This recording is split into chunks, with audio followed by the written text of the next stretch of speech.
avenues that the black man can do when he's upset with his woman. So you can't just take that point. Identify yourself and tell me if you believe it's an option that's viable.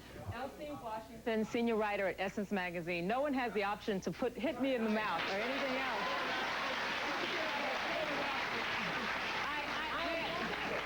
May I say... I'm not suggesting that someone has an option to hit you in the mouth, but not even a right, not even anything. No one at all. It was one of 6 points that the black man could take in his address. Now, that doesn't mean that he has to take it, but I'd like to say... The doc decided a point that there is this progression of black women...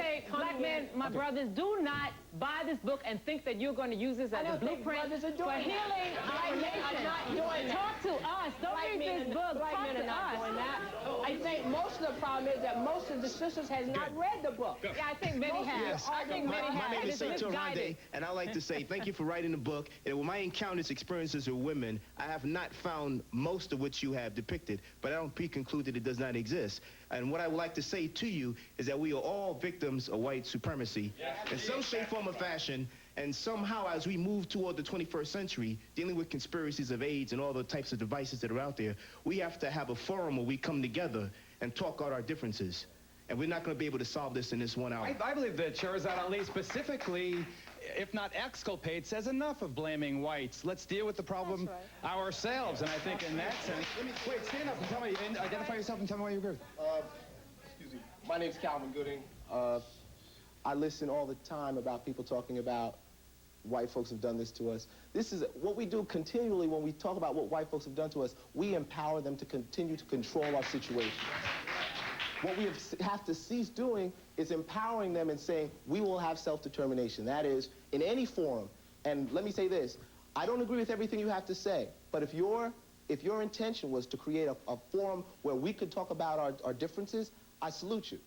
Okay? All right. Hold it.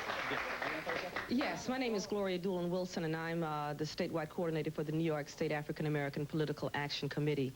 I would like to say, first of all, black men and black women have to be complementary to each other. There cannot be this kind of antagonism that you've engendered as a result of your book. I have to compliment your publicist for getting this out here. Because it's the biggest, publicist. I'm my publicist. Well, then congratulations, my dear, because you have perpetrated a wonderful hoax, but you have gotten us to talk.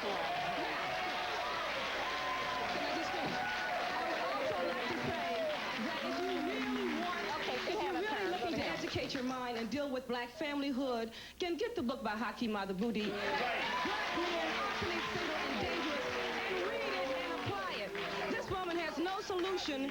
She has no solution, but she has antagonism, and that's why we're here. Go. Yeah. Hello, my name is Osei. I think one of the problems that's not being dealt with is a lot of personal venting, all right? That when we understand relationships grow out of families. The structure of the black family has changed, all right? One of the positive things about the book, if there are any positive things, is that the book opened up a forum. Because you have to understand, too, how can someone write a book, self-published, and not promoted by any or major publishing company in New York, right? And made such a social impact that the educated class has not been able to do. Abiola, tell us how she has managed to do it. How has she managed to make this a platinum bestseller on her own? Well, it's when she attacks the least able to defend themselves, that is the black woman. When she attacks the bottom rung of the bottom rung of society and labels them as the scourge of humanity, of course that's going to cause a controversy.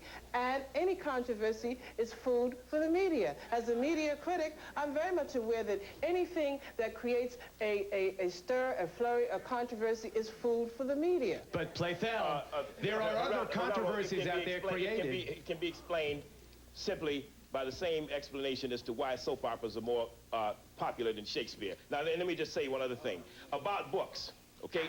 And what the explanation for that is that it doesn't require much intellectual engagement to watch a soap opera. But to watch Shakespeare, you've got to bring something to it. You've got to be reasonably literate. Now, this is a soap opera. About books, let me just say this. She made the comment earlier that this is the first book that's dealt with the experience of black women in America.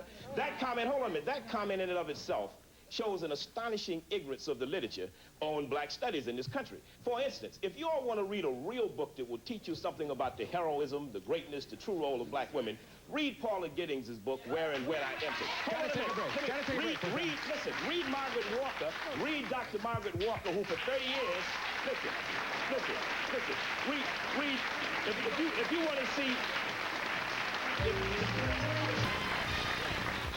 should also remember that we have never had a book that all of the people agree with, the Bible, the Torah, the Quran. You take what you can use and you reject the rest. But this book talks about our collective contribution. Do not forget that. This is not all of us, but this is all of us sometime on some level. Okay. There's Sir, no point in going into denial. Stand, please identify yourself. My name is Jesse Peterson, and I am the founder director of Bond. First, I want to say to your producer, if you are afraid of the black men reading this book, it's because you're afraid of losing your position. You have, Give her a chance to respond. I know what happened. Give her a chance to respond, please. I don't agree with you at See, all. what it is, the black woman is in the wrong position. The black man has to come back to the head of the family. Why should have been dealing with it?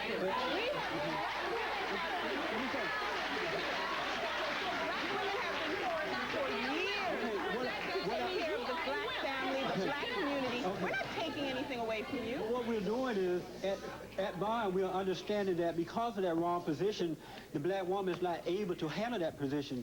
And that's why she's out of order. That's why she's so crazy. Yes.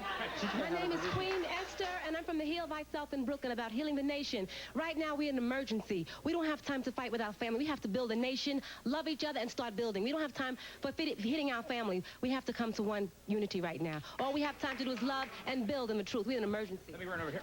Sorry. Go. All right. First of all, the black woman must realize that as the black nation, we were the first people on the planet and the first people to establish family life and our roles in the family structure.